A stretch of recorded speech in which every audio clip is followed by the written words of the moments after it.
পুঁই শাক দিয়ে, আলু দিয়ে, বাউশ মাছ দিয়ে আমি একটা ছোট্ট একটা ঝুল রান্না করছি। তো দেখবে কীরকম লাগছে। দেরি না করে আমার রান্নাটা শুরু করে দিচ্ছি। আমি হলুদ লবণ মাছটা হলুদ লবণ দিয়ে মাখিয়ে নিয়েছি।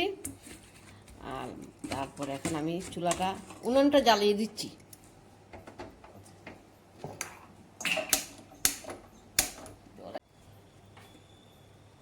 সবার আগে আমি মাছটা ভেজে নিচ্ছি। মাছটা ভাজা হওয়ার পর আমার মাছটা এক সাইড হওয়ার পর আমি উল্টিয়ে দিলাম।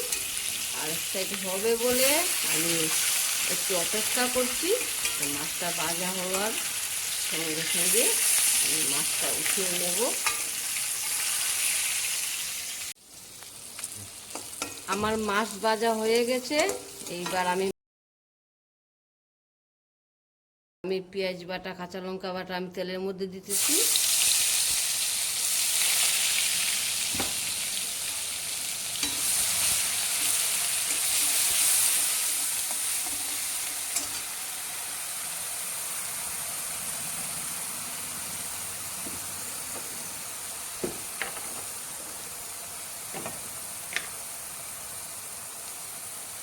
আমি সঙ্গে জিরার গুঁড়া দিয়ে দিলাম, লঙ্কার গুঁড়োও দিয়ে দিলাম। পরিমাণ মতো লঙ্কার গুঁড়ো আমি কমই দিলাম, যেহেতু আমার এটার মধ্যে কাঁচা লঙ্কা দেওয়া আছে। তার সঙ্গে একটু হলুদ গুঁড়ো দিয়ে দিলাম। খুব ভালো করে এটা আমি ভেজে নিলাম। মানে কি ভেজে নিচ্ছি। এইবার আমি একটু জল দিয়ে দিলাম। মশলাটা খুব ভালো করে কষানো হবে বলে।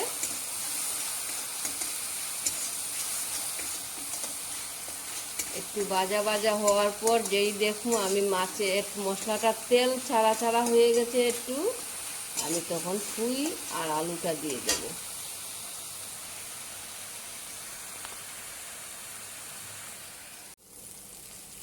আমার মশলাটা খুব ভালো করে ভাজা হয়ে গেল।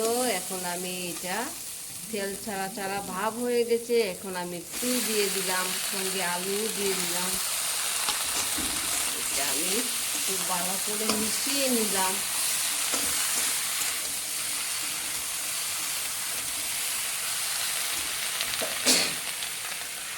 পরিমাণ একটু জলের সঙ্গে দিয়ে দিলাম, যেহেতু আমার জিনিসটা। আমি একটু লবণ দিয়ে দিলাম পরিমাণ মতো। একদম এটা খুব ভালো করে সিদ্ধ হবে, যার জন্য আমি লবণটা দিয়ে দিলাম।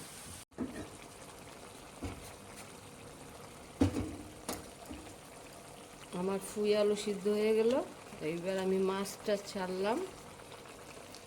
পরিমাণ মতো আমি একটু ঝুল দিয়ে দিলাম।